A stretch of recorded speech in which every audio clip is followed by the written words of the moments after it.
Assalamualaikum warahmatullahi wabarakatuh.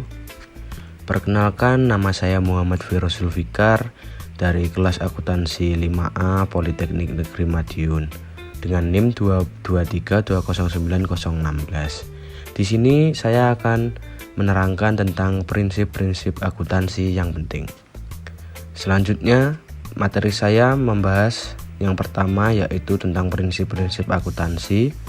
Yang kedua, keterbatasan informasi laporan keuangan. Dan yang ketiga, mitos dan fakta mengenai akrual dan arus kas. Langsung saja kita kepada poin pertama, prinsip-prinsip akuntansi.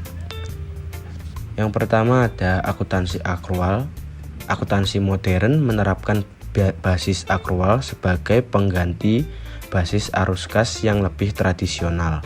Basis akrual ini merupakan hal yang terpenting tetapi juga kontroversial dalam akuntansi modern.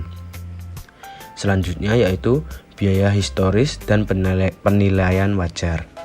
Biaya historis adalah nilai dari transaksi aktual perusahaan di masa lalu. Sehingga akuntansi biaya historis disebut juga dengan akuntansi berdasar transaksi. Kelebihan dari akuntansi biaya historis ini adalah nilai aset yang diperoleh melalui transaksi tawar-menawar yang wajar, biasanya wajar dan objektif. Tetapi nilai aset atau kewajiban berubah jika pencatatan nilai yang tetap pada biaya historis yaitu nilai aset saat dibeli mengurangi manfaat laporan keuangan, terutama neraca. Dan selanjutnya ada materialitas. Materialitas menurut FASB merupakan sejauh mana kelalaian mencantumkan atau salah satu informasi akuntansi yang dengan memperhatikan situasi memungkinkan penilaian seseorang yang menggunakan informasi tersebut akan berubah atau terpengaruh. Salah satu masalah dalam materialitas adalah kekhawatiran bahwa pembuat laporan keuangan dan auditor mereka menggunakan hal ini untuk menghindari pengungkapan yang tidak diinginkan. Selanjutnya ada konservatisme. Konservatisme terkait dengan melaporkan pandangan yang paling tidak optimis saat menghadapi ketidakpastian pengukuran. Ini adalah keuntungan tidak diakui sampai benar-benar terjadi, misalnya apresiasi nilai tanah.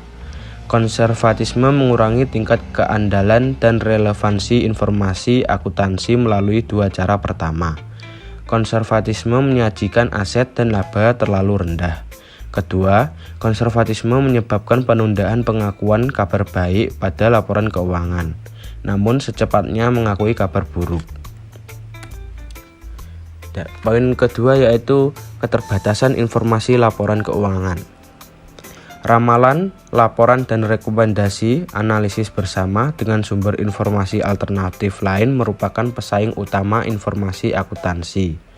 Yaitu ada 3 keunggulan dari sumber alternatif ini. Yang pertama, tepat waktu.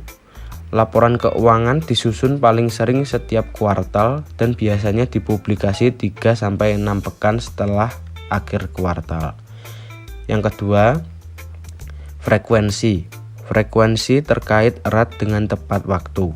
Laporan keuangan dibuat secara berkala, biasanya tiap kuartal. Yang ketiga, orientasi ke masa depan. Sumber informasi alternatif, khususnya laporan dan ramalan analis, menggunakan informasi yang berorientasi ke masa depan. Dan yang poin ketiga yaitu membahas tentang mitos dan fakta mengenai akrual dan arus kas. Mitos akrual dan arus kas, terdapat beberapa mitos dan kesalahpahaman mengenai akuntansi akrual, laba, dan arus kas. 1. Mitos karena nilai perusahaan bergantung pada arus kas masa depan. Hanya arus kas kini yang relevan untuk penilaian. Yang kedua, semua arus kas memiliki nilai relevan. Banyak jenis arus kas yang tidak mempengaruhi nilai perusahaan, misalnya kas yang dari pelunasan piutang pelanggan. Yang ketiga, semua penyesuaian akuntansi akrual tidak relevan dalam hal nilai. Yang keempat, arus kas tidak dapat dimanipulasi. Yang kelima, semua laba dimanipulasi. Beberapa manajer memang melakukan manajemen laba dan frekuensi praktik ini mungkin meningkat. Yang keenam, tidak mungkin untuk terus-menerus meningkatkan laba untuk jangka waktu yang panjang. Dan berikut ini adalah fakta akrual dan arus kas. Berikut adalah fakta akrual dan arus kas.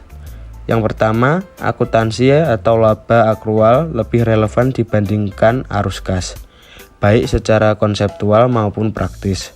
Laba akrual lebih relevan dibandingkan arus kas dalam mengukur kondisi keuangan dan kinerja serta dalam penilaian.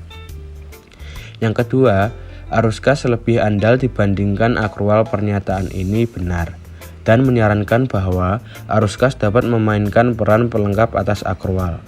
Yang ketiga, angka akuntansi akrual dapat menyebabkan distorsi akuntansi. Adanya metode akuntansi alternatif serta manajemen laba mengurangi sifat dapat dibandingkan dan konsistensi angka akuntansi akrual. Dan yang keempat, nilai perusahaan dapat ditentukan dengan angka akuntansi akrual. Beberapa orang secara salah menyatakan bahwa nilai ditentukan hanya berdasarkan diskonto arus kas. Terima kasih telah mendengarkan, dan jika ada saran tulis di kolom komentar ya. Bye bye.